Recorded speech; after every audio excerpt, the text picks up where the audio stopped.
भीष्म साहनी की कहानी। ओ हरामजादे। घुमक्कड़ी के दिनों में मुझे खुद मालूम न होता कि कब किस घाट जा लगूंगा। कभी भूमध्य सागर के तट पर भूली बिसरी किसी सभ्यता के खंडहर देख रहा होता, तो कभी यूरोप के किसी नगर की जनाकीर्ण सड़कों पर घूम रहा होता।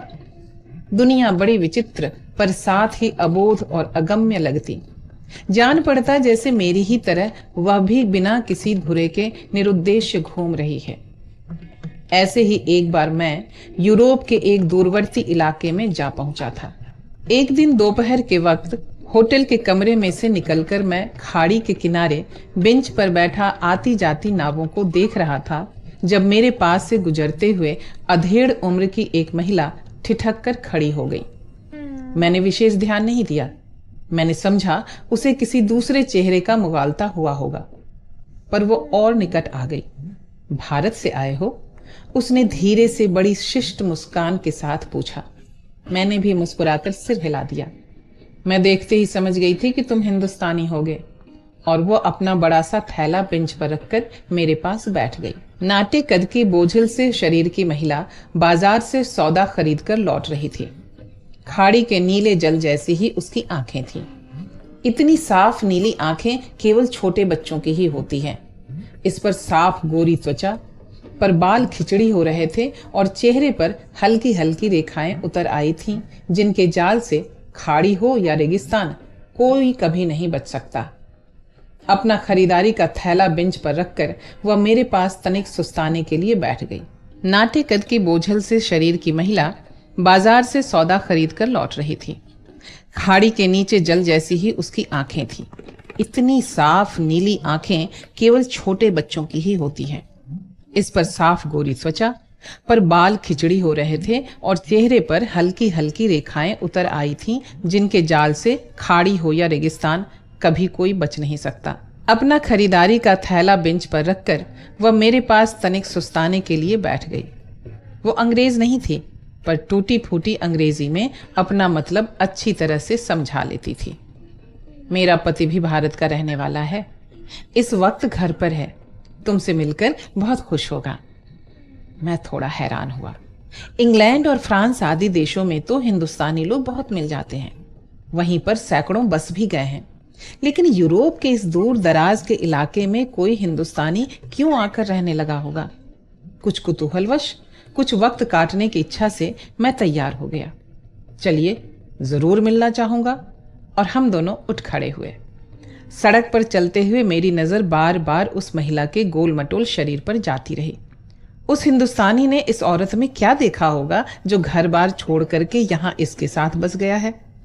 संभव है जवानी में चुलबुली और नटखट रही होगी। इसकी नीली आंखों ने कहर ढाए होंगे।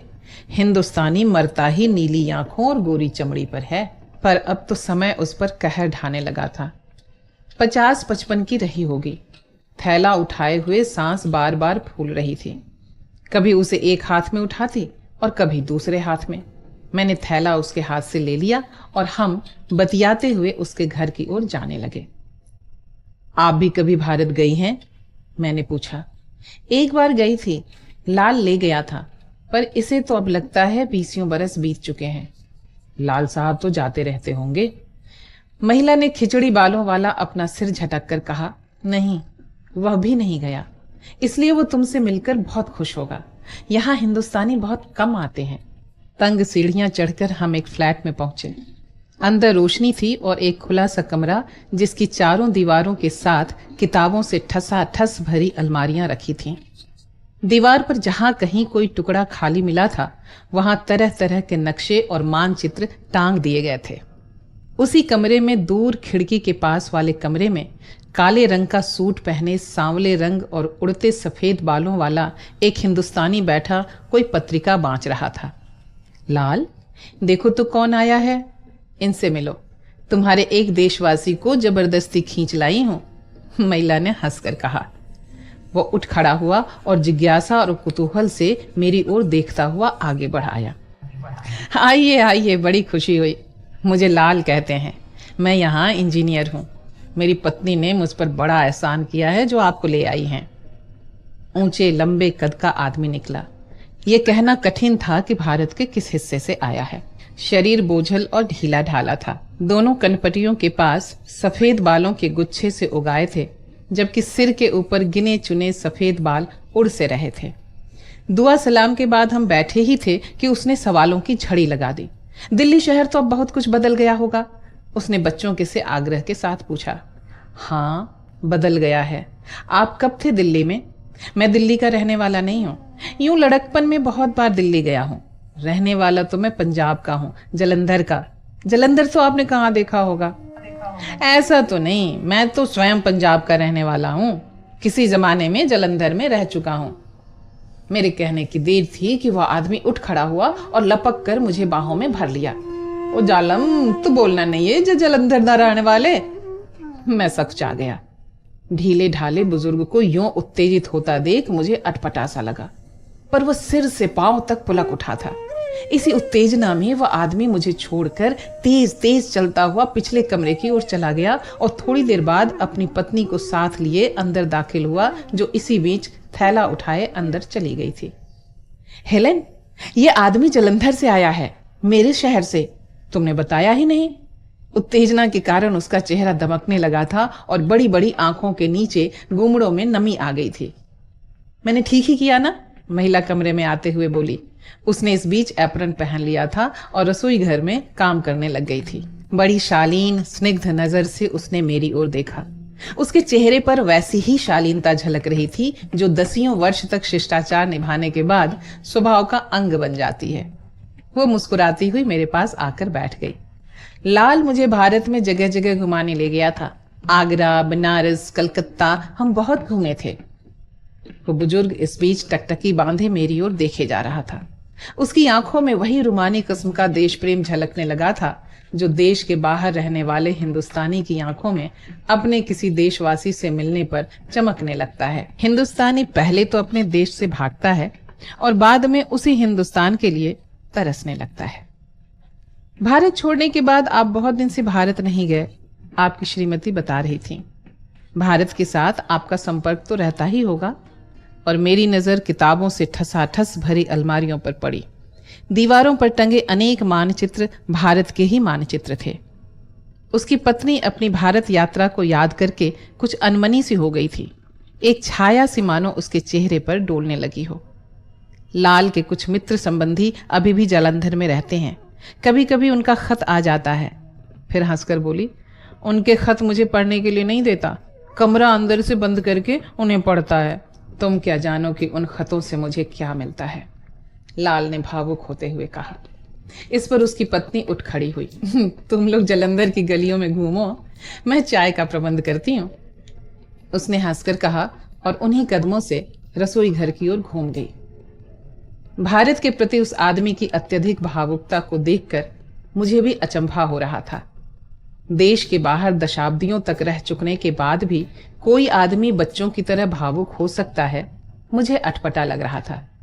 मेरे एक मित्र को भी आप ही की तरह भारत से बड़ा लगाव था, मैंने आवाज को हल्का करते हुए मजाक के से लहजे में कहा।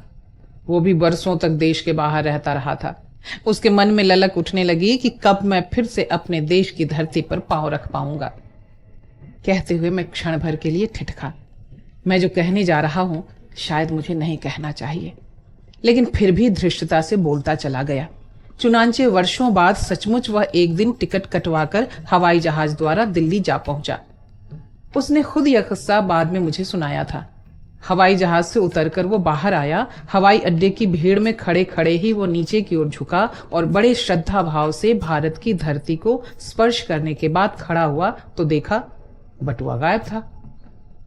बुजुर्ग अभी भी मेरी ओर देखे जा रहा था। उसकी आंखों के भाव में एक तरह की दूरी आ गई थी, जैसे अतीत की अंधियारी खोह में से 2 आंखें मुझ पर लगी हों। उसने झुककर स्पर्श तो किया, यही बड़ी बात है, उसने धीरे से कहा। दिल की साध तो पूरी कर ली। मैं सकुचा गया। मुझे अपना व्यवहार भौंडा सा लगा, लेकिन उसकी सनक के प्रति मेरे दिल में गहरी सहानुभूति रही हो ऐसा भी नहीं था। वो अभी भी मेरी ओर बड़े स्नेह से देखे जा रहा था। फिर वो सहसा उठ खड़ा हुआ। ऐसे मौके तो रोज रोज नहीं आते, इसे तो हम सेलिब्रेट करेंगे। और पीछे जाकर एक अलमारी में से कोन्याक शराब की बोतल और 2 शीशे के जाम उठा लाया। जाम में कोन्याक उड़ेली गई। वो मेरे साथ बगलगीर हुआ और हमने इस अनमोल घड़ी के नाम जाम टकराए। आपको चाहिए कि आप हर तीसरे चौथे साल भारत की यात्रा पर जाया करें, इससे मन भरा रहता है, मैंने कहा। उसने सिर हिलाया। एक बार गया था, लेकिन तभी निश्चय कर लिया था कि अब कभी भारत नहीं आऊंगा। शराब के 1-2 जामों के बाद ही वो खुलने लगा था और उसकी भावुकता में एक प्रकार की आत्मीयता का पुट भी आने लगा था। मेरे घुटने पर हाथ रखकर बोला, मैं घर से भाग कर आया था। तब मैं बहुत छोटा था। अब इस बात को लगभग 40 साल होने को आए हैं। वो थोड़ी देर के लिए पुरानी यादों में खो गया, पर फिर अपने को झटका सा देकर वर्तमान में लौटा लाया। जिंदगी में कभी कोई बड़ी घटना जिंदगी का रुख नहीं बदलती। हमेशा छोटी तुच्छ सी घटनाएं ही जिंदगी का रुख बदलती हैं। मेरे भाई ने केवल मुझे डांटा था कि तुम पढ़ते लिखते नहीं हो, आवारा घूमते रहते हो, पिताजी का पैसा बर्बाद करते हो, और मैं उसी रात घर से भाग गया था। कहते हुए उसने फिर से मेरे घुटने पर हाथ रखा और बड़ी आत्मीयता से बोला, अब सोचता हूं वो एक बार नहीं 10 बार भी मुझे डांटता तो मैं इसे अपना सौभाग्य समझता। कम से कम कोई डांटने वाला तो था। कहते कहते उसकी आवाज लड़खड़ा गई। बाद में मुझे पता चला कि मेरी माँ जिंदगी के आखिरी दिनों तक मेरा इंतजार करती रही थी, और मेरा बाप हर रोज सुबह 11 बजे जब डाकिये के आने का वक्त होता तो वह घर के बाहर चबूतरे पर आकर खड़ा हो जाता था। और इधर मैंने ये दृढ़ निश्चय कर रखा था कि जब तक मैं कुछ बन न जाऊं, घर वालों को खत नहीं लिखूंगा। एक क्षीण सी मुस्कान उसके होठों पर आई और बुझ गई। फिर मैं भारत गया। ये लगभग 15 साल बाद की बात रही होगी। मैं बड़े मंसूबे बांध कर गया था। उसने फिर जाम भरे और अपना किस्सा सुनाने को मुंह खोला ही था कि चाय आ गई। नाटे खत की उसकी गोल मटोल पत्नी चाय की ट्रे उठाए मुस्कुराती हुई चली आ रही थी।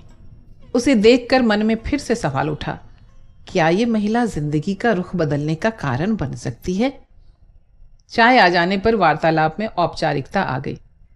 जलंधर में हम माई हीरा के दरवाजे के पास रहते थे। तब तो जलंधर बड़ा टूटा फूटा सा शहर था। क्यों अनी, तुम्हें याद है जलंधर में हम कहां पर रहे थे? मुझे गलियों के नाम तो मालूम नहीं लाल, लेकिन इतना याद है कि सड़कों पर कुत्ते बहुत घूमते थे और नालियां बड़ी गंदी थी। मेरी बड़ी बेटी, तब वो 1.5 साल की थी, मक्खी देखकर डर गई थी। पहले कभी मक्खी नहीं देखी थी। वहीं पर हमने पहली बार गिलहरी को भी देखा था। गिलहरी उसके सामने से लपक कर एक पेड़ पर चढ़ गई तो वो भागती हुई मेरे पास दौड़ आई थी। और क्या था वहां? हम लाल के पुश्तैनी घर में रहे थे। चाय पीते समय हम इधर उधर की बातें करते रहे, भारत की अर्थव्यवस्था की, नए नए उद्योग धंधों की, और मुझे लगा कि देश से दूर रहते हुए भी यह आदमी देश की गतिविधि से बहुत कुछ परिचित है। मैं भारत में रहते हुए भी भारत के बारे में बहुत कम जानता हूँ। आप भारत से दूर हैं पर भारत के बारे में बहुत कुछ जानते हैं। उसने मेरी ओर देखा और हौले से मुस्कुरा कर बोला, तुम भारत में रहते हो, यही बड़ी बात है। मुझे लगा जैसे सब कुछ रहते हुए भी एक अभाव सा इस आदमी के दिल को अंदर ही अंदर चाटता रहता है, एक खला जिसे जीवन की उपलब्धियां और आराम आसाइश कुछ भी नहीं पाट सकता, जैसे रह रह कर कोई जख्म सा रिसने लगता हो। सहसा उसकी पत्नी बोली, लाल ने अभी तक अपने को इस बात के लिए माफ नहीं किया कि उसने मेरे साथ शादी क्यों की। हेलेन, मैं अटपटा महसूस करने लगा। मुझे लगा जैसे भारत को लेकर पति पत्नी के बीच अक्सर झगड़ा उठ खड़ा होता होगा, और जैसे इस विषय पर झगड़ते हुए ही ये लोग बुढ़ापे की दहलीज तक आ पहुंचे थे। मन में आया कि मैं फिर से भारत की बुराई करूं ताकि यह सज्जन अपनी भावुक परिकल्पनाओं से छुटकारा पाएं, लेकिन यह कोशिश बेसूद थी। सच कहती हूं, उसकी पत्नी कहे जा रही थी, इसे भारत में शादी करनी चाहिए थी, तब ये खुश रहता। मैं अब भी कहती हूँ कि यह भारत चला जाए और मैं अलग यहाँ रहती रहूंगी। हमारी दोनों बेटियां बड़ी हो गई हैं, मैं अपना ध्यान रख लूंगी। वो बड़ी संतुलित निर्लिप्त आवाज में कहे जा रही थी। उसकी आवाज में न शिकायत का स्वर था न क्षोभ का, मानो अपने पति के ही हित की बात बड़े तर्क संगत और सुचिंतित ढंग से कह रही हो। पर मैं जानती हूं वो वहां पर भी सुख से नहीं रह पाएगा। अब तो वहां की गर्मी भी नहीं बर्दाश्त कर पाएगा। और वहां पर अब इसका कौन बैठा है? माँ रही न बाप। भाई ने मरने से पहले पुराना पुश्तैनी घर भी बेच दिया था। हेलेन प्लीज, बुजुर्ग ने वास्ता डालने के से लहजे में कहा। अब की बार मैंने स्वयं इधर उधर की बातें छेड़ दी। पता चला कि उनकी 2 बेटियां हैं जो इस समय घर पर नहीं थीं। बड़ी बेटी बाप की ही तरह इंजीनियर बनी थी, जबकि छोटी बेटी अभी यूनिवर्सिटी में पढ़ रही थी कि दोनों बड़ी समझदार और प्रतिभा संपन्न हैं, युवतियां हैं। क्षण भर के लिए मुझे लगा कि मुझे इस भावुकता की ओर अधिक ध्यान नहीं देना चाहिए, इसे सनक से ज्यादा नहीं समझना चाहिए, जो इस आदमी को कभी कभी परेशान करने लगती है जब अपने वतन का कोई आदमी इससे मिलता है। मेरे चले जाने के बाद भावुकता का यह ज्वार उतर जाएगा और यह फिर से अपने दैनिक जीवन की पटरी पर आ जाएगा। आखिर चाय का दौर खत्म हुआ और हमने सिगरेट सुलगाई। कोन्याक का दौर अभी भी थोड़े थोड़े वक्त के बाद चल रहा था। कुछ देर सिगरेटों सिगारों की चर्चा चली। इसी बीच उसकी पत्नी चाय के बर्तन उठाकर किचन की ओर बढ़ गई। हाँ, आप कुछ बता रहे थे कि कोई छोटी सी घटना घटी थी। वह क्षण भर के लिए ठिठका, फिर सिर टेढ़ा करके मुस्कुराने लगा। तुम अपने देश से ज्यादा देर बाहर नहीं रहे, इसलिए नहीं जानते कि परदेश में दिल की कैफियत क्या होती है।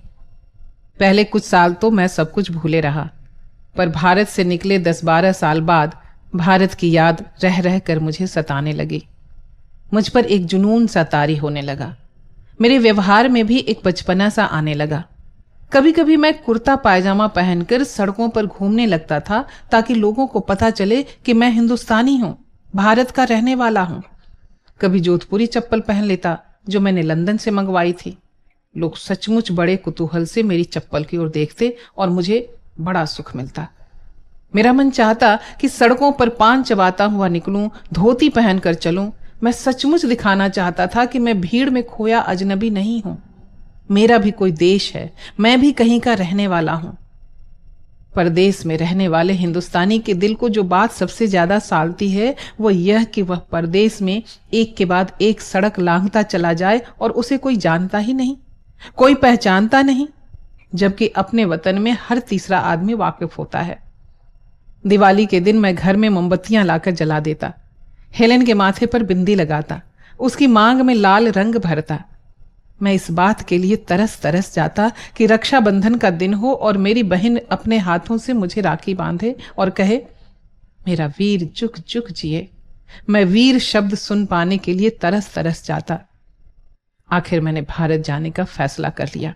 मैंने सोचा मैं हेलेन को भी साथ ले चलूंगा और अपनी 1.5 बरस की बच्ची को भी। हेलेन को भारत की सैर कराऊंगा और यदि उसे भारत पसंद आया तो वहीं छोटी मोटी नौकरी करके रह जाऊंगा। पहले तो हम भारत में घूमते घामते रहे, दिल्ली, आगरा, बनारस। मैं एक एक जगह बड़े चाव से इसे दिखाता और इसकी आंखों में इसकी प्रतिक्रिया देखता रहता। इसे कोई जगह पसंद होती तो मेरा दिल गर्व से भर उठता। फिर हम जलंधर गए।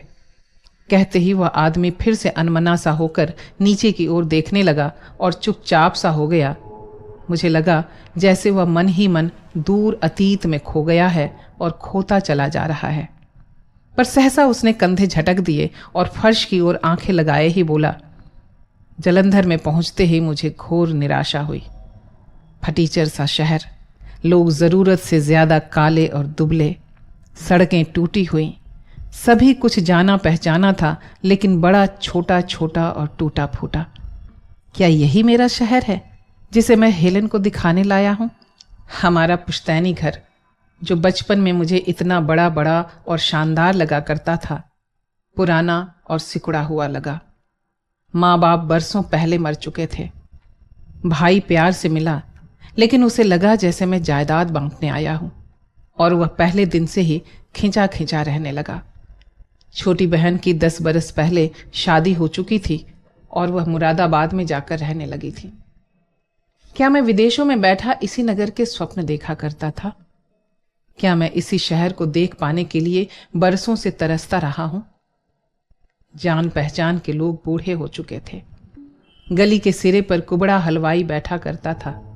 अब वह पहले से भी ज्यादा पिचक गया था और दुकान में चौकी पर बैठने के बजाय दुकान के बाहर खाट पर उकड़ू बैठा था। गलियां बोसीदा सोई हुई। मैं हेलेन को क्या दिखाने लाया हूं? 2-3 दिन इसी तरह बीत गए। कभी मैं शहर से बाहर खेतों में चला जाता, कभी गली बाजार में घूमता, पर दिल में कोई स्फूर्ति नहीं थी, कोई उत्साह नहीं था। मुझे लगा जैसे मैं फिर किसी पराये नगर में पहुंच गया हूं। तभी एक दिन बाजार में जाते हुए मुझे अचानक ऊंची सी आवाज सुनाई दी, ओ हरामजादे। मैंने विशेष ध्यान नहीं दिया। यह हमारे शहर की परंपरागत गाली थी जो 24 घंटे हर शहरी की जुबान पर रहती थी। केवल इतना भर विचार मन में उठा कि शहर तो बूढ़ा हो गया है, लेकिन उसकी तहजीब ज्यों की त्यों कायम है। ओ हरामजादे, अपने बाप की तरफ देखता भी नहीं। मुझे लगा जैसे कोई आदमी मुझे ही संबोधन कर रहा है। मैंने घूम कर देखा। सड़क के उस पार साइकिलों की एक दुकान के चबूतरे पर खड़ा एक आदमी मुझे ही बुला रहा था। मैंने ध्यान से देखा। काली काली फनियर मूंछों, सपाट गंजे सिर और आंखों पर लगे मोटे चश्मे के बीच से एक आकृति सी उभरने लगी। फिर मैंने झट से उसे पहचान लिया। वो तिलक राज था, मेरा पुराना सहपाठी। रामजादे, अब बाप को भी नहीं पहचानता। दूसरे क्षण हम दोनों एक दूसरे की बाहों में थे। रामजादे, बाहर की गया सांप बन गया तू, तेरी सांप भी बीच में। और उसने मुझे जमीन पर से उठा लिया। मुझे डर था कि वो सचमुच ही मुझे जमीन पर पटक ना दे। दूसरे क्षण हम एक दूसरे को गालियां निकाल रहे थे। मुझे लड़कपन का मेरा दोस्त मिल गया था। तभी सहसा मुझे लगा जैसे जलंधर मिल गया है, मुझे मेरा वतन मिल गया है। अभी तक मैं अपने शहर में अजनबी सा घूम रहा था। तिलकराज से मिलने की देर थी कि मेरा सारा परायापन जाता रहा। मुझे लगा जैसे मैं यहीं का रहने वाला हूं। मैं सड़क पर चलते किसी भी आदमी से बात कर सकता हूं, झगड़ सकता हूं। हर इंसान कहीं का बनकर रहना चाहता है। अभी तक मैं अपने शहर में लौटकर भी परदेसी था। मुझे किसी ने पहचाना नहीं था, अपनाया नहीं था। ये गाली मेरे लिए वो तंतु थी, सोने की वो कड़ी थी जिसने मुझे मेरे वतन से, मेरे लोगों से, मेरे बचपन और लड़कपन से फिर से जोड़ दिया था। तिलकराज की और मेरी हरकतों में बचपना था, बेवकूफ़ी थी, पर उस वक्त वही सत्य था और उसकी सत्यता से आज भी मैं इनकार नहीं कर सकता। दिल की दुनिया के सच बड़े भौड़े पर बड़े गहरे और सच्चे होते हैं। चल कहीं बैठकर चाय पीते हैं, तिलकराज ने फिर गाली देकर कहा। वो पंजाबी दोस्त क्या जो गाली देकर पकड़ तोलकर बगलगीर ना हो जाए। हम दोनों एक दूसरे की कमर में हाथ डाले खरामा खरामा माई हीरा के दरवाजे की ओर जाने लगे। मेरी चाल में पुराना अलसाव आ गया। मैं जलंधर की गलियों में यूं घूमने लगा जैसे कोई जागीरदार अपनी जागीर में घूमता है। मैं पुलक पुलक रहा था।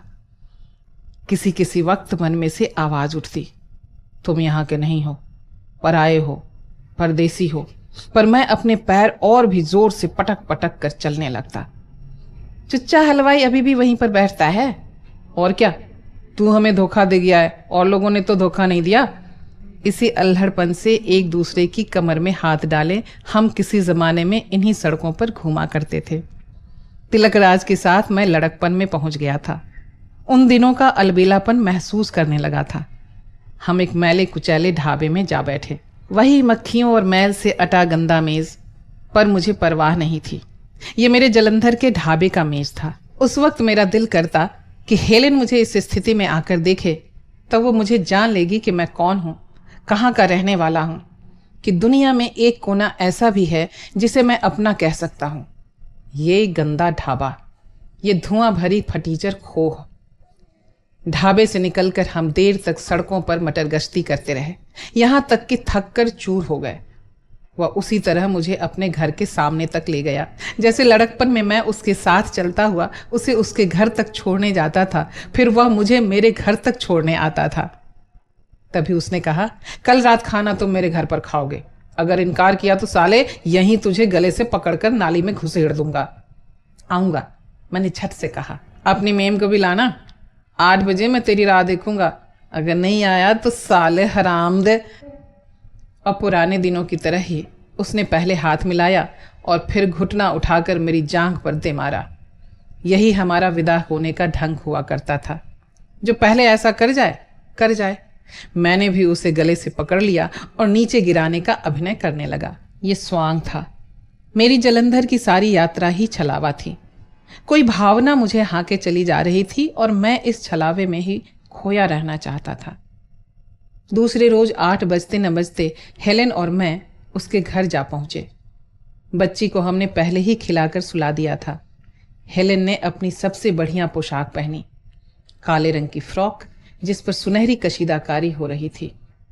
कंधों पर नारंगी रंग का स्टोल डाला और बार बार कहे जाती, तुम्हारा पुराना दोस्त है तो मुझे बन संवर कर ही जाना चाहिए ना। मैं हाँ कह देता, पर उसके एक एक प्रसाधन पर वह और भी ज्यादा दूर होती जा रही थी। ना तो काली फ्रॉक और बनाव सिंगार और न स्टोल और इत्र फुलेल ही जलंधर में सही बैठते थे। सच पूछो तो मैं चाहता भी नहीं था कि हेलेन मेरे साथ जाए। मैंने एकाध बार उसे टालने की कोशिश भी की, जिस पर वह बिगड़ कर बोली, वाह जी, तुम्हारा दोस्त हो और मैं उससे ना मिलूं? फिर तुम मुझे यहां लाए ही क्यों हो? हम लोग तो ठीक 8 बजे उसके घर पहुंच गए, लेकिन उल्लू के पट्टे ने मेरे साथ धोखा किया। मैं समझे बैठा था कि मैं और मेरी पत्नी ही उसके परिवार के साथ खाना खाएंगे, पर जब हम उसके घर पहुंचे तो उसने सारा जलंधर इकट्ठा कर रखा था। सारा घर मेहमानों से भरा था। तरह तरह के लोग बुलाए गए थे। मुझे झेप हुई। अपनी ओर से वह मेरा शानदार स्वागत करना चाहता था, वो भी पंजाबी स्वभाव के अनुरूप ही। दोस्त बाहर से आए और वो उसकी खातिरदारी न करे। अपनी जमीन जायदाद बेचकर भी वो मेरी खातिरदारी करता। अगर उसका बस चलता तो वो बैंड बाजा भी बुला लेता। पर मुझे बड़ी कोफ्त हुई। जब हम पहुंचे तो बैठक वाला कमरा मेहमानों से भरा था। उनमें से अनेक मेरे परिचित भी निकल आए और मेरे मन में फिर हिलोर से उठने लगी। पत्नी से मेरा परिचय कराने के लिए मुझे बैठक में से रसोई घर की ओर ले गया। वह चूल्हे के पास बैठी कुछ तल रही थी। वो झट से उठ खड़ी हुई, दुपट्टे के कोने से हाथ पोंछते हुए आगे बढ़ आई। उसका चेहरा लाल हो रहा था और बालों की लट माथे पर झूल आई थी। ठेठ पंजाबिन अपनत्व से भरी मिलनसार हंसमुख। उसे यूं उठते देखकर मेरा सारा शरीर झंझना उठा। मेरी भावज भी चूल्हे से ऐसे ही उठकर आया करती थी, दुपट्टे के कोने से हाथ पोंछती हुई। मेरी बड़ी बहनें भी, मेरी माँ भी। पंजाबी महिला का सारा बांकापन, सारी आत्मीयता जैसे उसमें निखर निखर आई थी। किसी पंजाबिन से मिलना हो तो रसोई घर की दहलीज पर ही मिलो। मैं सराबोर हो उठा। वह सिर पर पल्ला ठीक करती हुई लजाती हुई सी मेरे सामने आ खड़ी हुई। भाभी, ये तेरा घर वाला तो परले दर्जे का बेवकूफ है, तुम इसकी बातों में क्यों आ गई? इतना आडंबर करने की क्या जरूरत थी? हम लोग तो तुमसे मिलने आए हैं। फिर मैंने तिलक राज की ओर मुखातिब होकर कहा, उल्लू के पट्टे, तुझे मेहमान नवाजी करने को किसने कहा था? हरामी, क्या मैं तेरा मेहमान हूं? मैं तुझसे निबट लूंगा। उसकी पत्नी कभी मेरी ओर देखती, कभी अपने पति की ओर, और फिर धीरे से बोली, आप आए और हम खाना भी ना करें? आपके पैरों से तो हमारा घर पवित्र हुआ है। वही वाक्य जो शताब्दियों से हमारी गृहिणियां मेहमानों से कहती आ रही हैं। फिर वह हमें छोड़कर सीधा मेरी पत्नी से मिलने चली गई और जाते ही उसका हाथ पकड़ लिया और बड़ी आत्मीयता से उसे खींचती हुई एक कुर्सी की ओर ले गई। वह यूं व्यवहार कर रही थी जैसे उसका भाग्य जागा हो। हेलेन को कुर्सी पर बैठाने के बाद वह स्वयं नीचे फर्श पर बैठ गई। वो टूटी फूटी अंग्रेजी बोल लेती थी और बेधड़क बोले जा रही थी। हर बार उनकी आंखें मिलती तो वह हंस देती। उसके लिए हेलेन तक अपने विचार पहुंचाना कठिन था, लेकिन अपनी आत्मीयता और स्नेह भाव उस तक पहुंचाने में उसे कोई कठिनाई नहीं हुई। उस शाम तिलकराज की पत्नी हेलेन के आगे पीछे घूमती रही। कभी अंदर से कढ़ाई के कपड़े उठा लाती और एक एक करके हेलेन को दिखाने लगती। कभी उसका हाथ पकड़कर उसे रसोई घर में ले जाती और उसे एक एक व्यंजन दिखाती कि उसने क्या क्या बनाया है और कैसे कैसे बनाया है। फिर वह अपनी कुल्लू की शॉल उठा लाई और जब उसने देखा कि हेलेन को पसंद आई है तो उसने उसके कंधों पर डाल दी। इस सारी आवभगत के बावजूद हेलेन थक गई। भाषा की कठिनाई के बावजूद वो बड़ी शालीनता के साथ सभी से पेश आई। पर अजनबी लोगों के साथ आखिर कोई कितनी देर तक शिष्टाचार निभाता रहे। अभी ड्रिंक्स ही चल रहे थे जब वह एक कुर्सी पर थक कर बैठ गई। जब कभी मेरी नज़र हेलन की ओर उठती तो वह नज़र नीची कर लेती, जिसका मतलब था कि मैं चुपचाप इस इंतज़ार में बैठी हूँ कि कब तुम मुझे यहाँ से ले चलो। रात के 12 बजे के करीब पार्टी खत्म हुई और तिलक राज के यार दोस्त नशे में झूमते हुए अपने अपने घर जाने लगे। उस वक्त तक काफ़ी शोरगुल होने लगा था। कुछ लोग बहकने भी लगे थे। एक आदमी के हाथ से शराब का गिलास गिरकर टूट गया था। जब हम लोग भी जाने के हुए और हेलन भी उठ खड़ी हुई तो तिलक राज ने पंजाबी दस्तूर के मुताबिक कहा, बैठ जा, कोई जाना वाना नहीं है। नहीं यार, अब चलें, देर हो गई है। उसने फिर से मुझे धक्का देकर कुर्सी पर फेंक दिया। कुछ हल्का हल्का सुरूर, कुछ पुरानी याद, तिलक राज का प्यार और स्नेह, उसकी पत्नी का आत्मीयता से भरा व्यवहार मुझे भला लग रहा था। शलवार कमीज पहने, बालों का जूड़ा बनाए, चूड़ियां खनकाती, एक कमरे से दूसरे कमरे में जाती हुई तिलक राज की पत्नी मेरे लिए मेरे वतन का मुजस्समा बन गई थी। मेरे देश की समूची संस्कृति उसमें सिमट आई थी। मेरे दिल में कहीं गहरे में एक टीस सी उठी कि मेरे घर में भी कोई मेरे ही देश की महिला एक कमरे से दूसरे कमरे में घूमा करती, उसी की हंसी गूंजती, मेरे ही देश के गीत गुनगुनाती। वर्षों से मैं उन बोलों के लिए तरस गया था जो बचपन में अपने घर में सुना करता था। हेलेन से मुझे कोई शिकायत नहीं थी। मेरे लिए उसने क्या नहीं किया था। उसने चपाती बनाना सीख लिया था, दाल छौंकना सीख लिया था। शादी के कुछ समय बाद ही वह मेरे मुंह से सुने गीत टप्पे भी गुनगुनाने लगी थी। कभी कभी शलवार कमीज पहनकर मेरे साथ घूमने निकल पड़ती। रसोई घर की दीवार पर उसने भारत का एक मानचित्र टांग दिया था, जिस पर अनेक स्थानों पर लाल पेंसिल से निशान लगा रखे थे कि जलंधर कहाँ है और दिल्ली कहाँ है और अमृतसर कहाँ है, जहाँ मेरी बड़ी बहन रहती थी। भारत संबंधी जो किताब मिलती उठा लाती। जब कभी कोई हिंदुस्तानी मिल जाता उसे आग्रह अनुरोध करके घर ले आती। पर उस समय मेरी नज़र में यह सब बनावट था, नकल थी, मुलम्मा था। इंसान क्यों नहीं विवेक और समझदारी के बल पर अपना जीवन व्यतीत कर सकता? क्यों सारा वक्त तरह तरह के अरमान उसके दिल को मथते रहते हैं? फिर मैंने आग्रह से पूछा। उसने मेरी ओर देखा और उसके चेहरे की मांसपेशियों में हल्का सा कंपन हुआ। वह मुस्कुराकर कहने लगा, तुम्हें क्या बताऊं, तभी मैं एक भूल कर बैठा। हर इंसान कहीं ना कहीं पागल होता है और पागल बना रहना चाहता है। जब मैं विदा लेने लगा और तिलकराज कभी मुझे गलबहियां देकर और कभी धक्का देकर बिठा रहा था और हेलेन भी पहले से दरवाजे पर जा खड़ी हुई थी, तभी तिलकराज की पत्नी लपक कर रसोई घर की ओर से आई और बोली, हाय, आप लोग जा रहे हैं? ये कैसे हो सकता है? मैंने तो खास आपके लिए सरसों का साग और मक्के की रोटियां बनाई हैं। मैं ठिठक गया। सरसों का साग और मक्की की रोटियां पंजाबियों का चहेता भोजन है। भाभी, तुम भी अब कह रही हो? पहले अनसन खिलाती रही हो और अब घर जाने लगे हैं तो? मैं इतने लोगों के लिए कैसे मक्के की रोटियां बना सकती थी? अकेली बनाने वाली जो थी, मैंने आपके लिए थोड़ी सी बना दी। ये कहते थे कि आपको सरसों का साग और मक्की की रोटी बहुत पसंद है। सरसों का साग और मक्की की रोटी। मैं चहक उठा और तिलकराज को संबोधन करके कहा, ओ हरामी, मुझे बताया क्यों नहीं? और उसी हिलोरे में हेलन से कहा, आओ हेलन, भाभी ने सरसों का साग बनाया है, ये तो तुम्हें चखना ही होगा। हेलन खींच उठी, पर अपने को संयत कर मुस्कुराती हुई बोली, मुझे नहीं, तुम्हें चखना होगा। फिर धीरे से कहने लगी, मैं बहुत थक गई हूं, क्या ये साग कल नहीं खाया जा सकता? सरसों का साग, नाम से ही मैं बावला हो उठा था। उधर शराब का हल्का हल्का नशा भी तो था। भाभी ने खास हमारे लिए बनाया है, तुम्हें जरूर अच्छा लगेगा।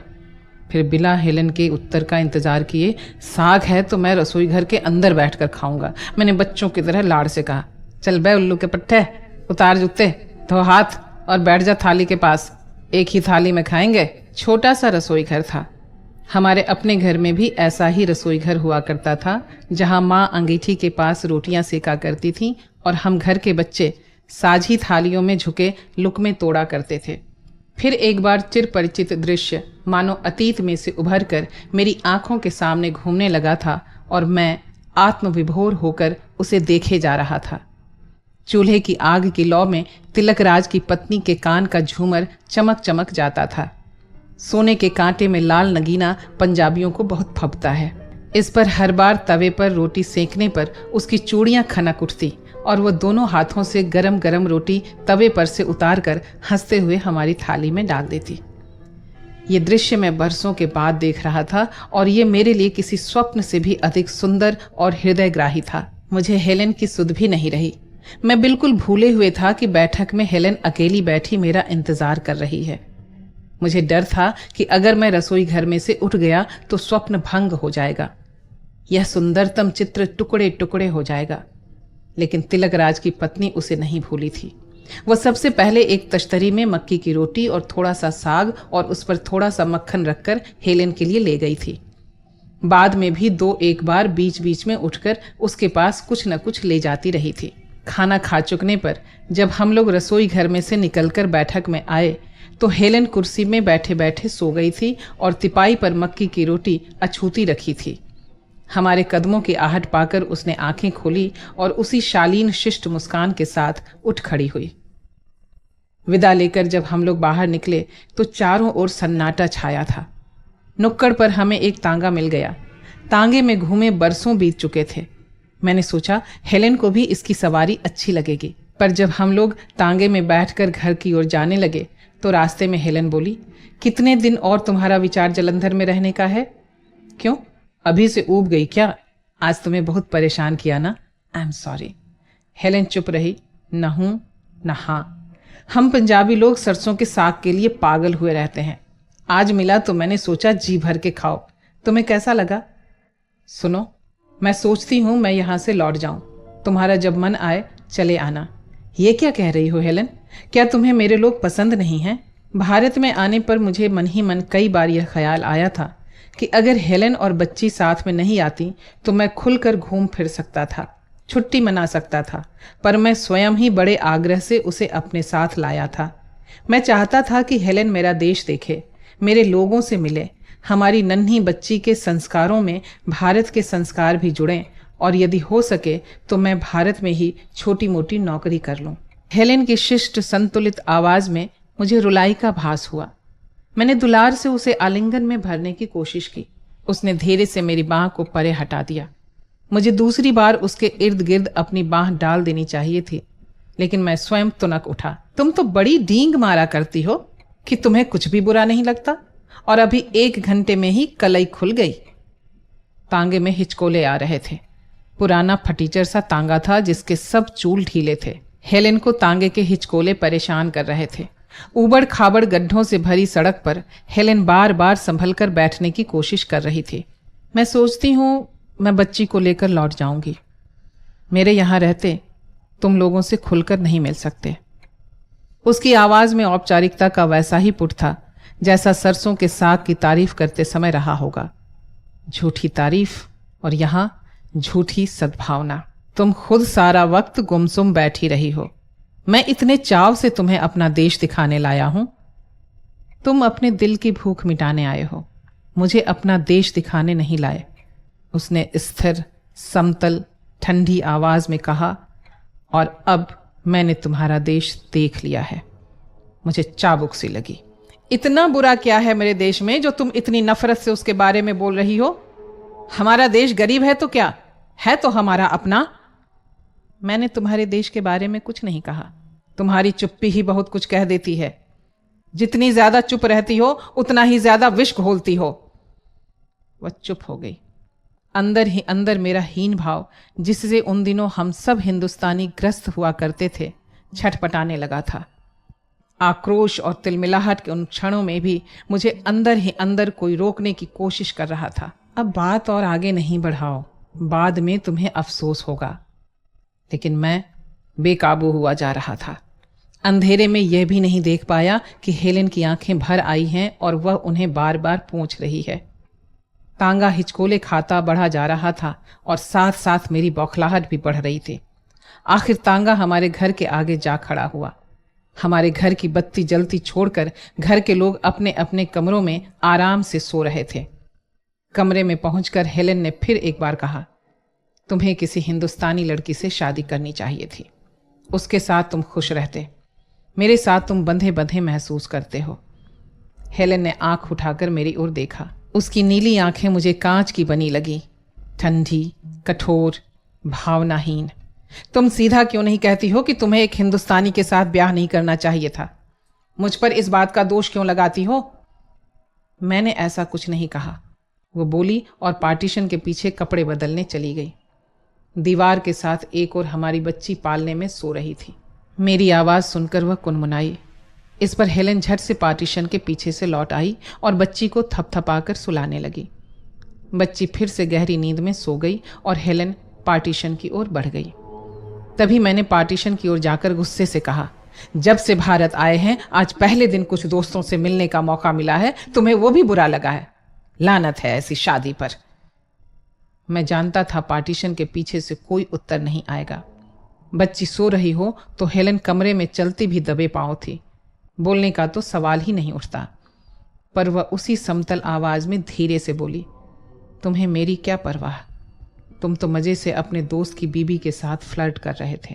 हेलेन, मुझे आग लग गई। क्या बक रही हो? मुझे लगा जैसे उसने एक अत्यंत पवित्र, अत्यंत कोमल और सुंदर चीज को एक झटके में तोड़ दिया हो। तुम समझती हो मैं अपने मित्र की बीबी के साथ फ्लर्ट कर रहा था? मैं क्या जानूं तुम क्या कर रहे थे। जिस ढंग से तुम सारा वक्त उसकी ओर देख रहे थे, दूसरे क्षण में लपक कर पार्टीशन के पीछे जा पहुंचा और हेलेन के मुंह पर सीधा थप्पड़ दे मारा। उसने दोनों हाथों से अपना मुंह ढांप लिया। एक बार उसकी आंखें टेढ़ी होकर मेरी ओर उठी, पर वह चिल्लाई नहीं। थप्पड़ पड़ने पर उसका सिर पार्टीशन से टकराया था, जिससे उसकी कनपटी पर चोट आई थी। मार लो, अपने देश में लाकर तुम मेरे साथ ऐसा व्यवहार करोगे, मैं नहीं जानती थी। उसके मुंह से यह वाक्य निकलने की देर थी कि मेरी टांगें लरस गई और सारा शरीर ठंडा पड़ गया। हेलेन ने चेहरे पर से हाथ हटा लिए थे। उसके गाल पर थप्पड़ का गहरा निशान पड़ गया था। पार्टीशन के पीछे वह केवल शमीज पहने सिर झुकाए खड़ी थी, क्योंकि उसने फ्रॉक उतार दिया था। उसके सुनहरे बाल छितराकर उसके माथे पर फैले हुए थे। ये मैं क्या कर बैठा था? ये मुझे क्या हो गया था? मैं आंखें फाड़े उसकी ओर देखे जा रहा था और मेरा सारा शरीर निरुद्ध हुआ जा रहा था। मेरे मुंह से फटी फटी सी एक हुंकार निकली, मानो दिल का सारा क्षोभ और दर्द अनुकूल शब्द न पाकर मात्र क्रंदन में ही छटपटाकर व्यक्त हो पाया हो। मैं पार्टीशन के पीछे से निकलकर बाहर आंगन में चला गया। यह मुझसे क्या हो गया है? यही एक वाक्य मेरे मन में बार बार चक्कर काट रहा था। इस घटना के 3 दिन बाद हमने भारत छोड़ दिया। मैंने मन ही मन निश्चय कर लिया कि अब लौटकर नहीं आऊंगा। उस दिन जो जलंधर छोड़ा तो फिर लौटकर नहीं गया। सीढ़ियों पर कदमों की आवाज आई। उसी वक्त रसोई घर से हेलेन भी एप्रन पहने चली आई। सीढ़ियों की ओर से हंसने चहकने और तेज तेज सीढ़ियां चढ़ने की आवाज आई। जोर से दरवाजा खुला और हाफती हाफती 2 युवतियां, लाल साहब की बेटियां, अंदर दाखिल हुईं। बड़ी बेटी ऊंची लंबी थी, उसके बाल काले थे और आंखें किरमिची रंग की थीं। छोटी के हाथ में किताबें थीं। उसका रंग कुछ कुछ सांवला था और आंखों में नीली नीली झाइयां थीं। दोनों ने बारी बारी से माँ और बाप के गाल चूमे, फिर झट से चाय की तिपाई पर से केक के टुकड़े उठा उठाकर हड़पने लगी। उनकी माँ भी कुर्सी पर बैठ गई और दोनों बेटियां दिन भर की छोटी छोटी घटनाएं अपनी भाषा में सुनाने लगीं। सारा घर उनकी चहकती आवाजों से गूंजने लगा। मैंने लाल की ओर देखा। उसकी आंखों में भावुकता के स्थान पर स्नेह उतर आया था। ये सज्जन भारत से आए हैं, ये भी जलंधर के रहने वाले हैं। बड़ी बेटी ने मुस्कुराकर मेरा अभिवादन किया, फिर चहक कर बोली, जलंधर तो अब बहुत कुछ बदल गया होगा। जब मैं वहां गई थी तब तो वो बहुत पुराना पुराना सा शहर था, क्यों माँ? और खिलखिलाकर हंसने लगी। लाल का अतीत भले ही कैसा रहा हो, उसका वर्तमान बड़ा समृद्ध और सुंदर था। वह मुझे मेरे होटल तक छोड़ने आया। खाड़ी के किनारे ढलती शाम के सायों में देर तक हम टहलते बतियाते रहे। वह मुझे अपने नगर के बारे में बताता रहा, अपने व्यवसाय के बारे में, इस नगर में अपनी उपलब्धियों के बारे में। वह बड़ा समझदार और प्रतिभा संपन्न व्यक्ति निकला। आते जाते अनेक लोगों के साथ उसकी दुआ सलाम हुई। मुझे लगा शहर में उसकी इज्जत है। और मैं फिर उसी उधेड़बुन में खो गया कि इस आदमी का वास्तविक रूप कौन सा है। जब वह यादों में खोया अपने देश के लिए छटपटाता है, या एक लब्ध प्रतिष्ठ और सफल इंजीनियर जो कहाँ से आया और कहाँ आकर बस गया और अपनी मेहनत से अनेक उपलब्धियां हासिल की। विदा होते समय उसने मुझे फिर बाहों में भींच लिया और देर तक भींचे रहा, और मैंने महसूस किया कि भावनाओं का ज्वार उसके अंदर फिर से उठने लगा है और उसका शरीर फिर से पुलकने लगा है। ये मत समझना कि मुझे कोई शिकायत है। जिंदगी मुझ पर बड़ी मेहरबान रही है, मुझे कोई शिकायत नहीं है। अगर शिकायत है तो अपने आप से। फिर थोड़ी देर चुप रहने के बाद वह हंसकर बोला, हाँ, एक बात की चाह मन में अभी तक मरी नहीं है, इस बुढ़ापे में भी नहीं मरी है, कि सड़क पर चलते हुए कभी अचानक कहीं से आवाज आए, ओ हरामजादे, और मैं लपक कर उस आदमी को छाती से लगा लूं। कहते हुए उसकी आवाज फिर से लड़खड़ा गई।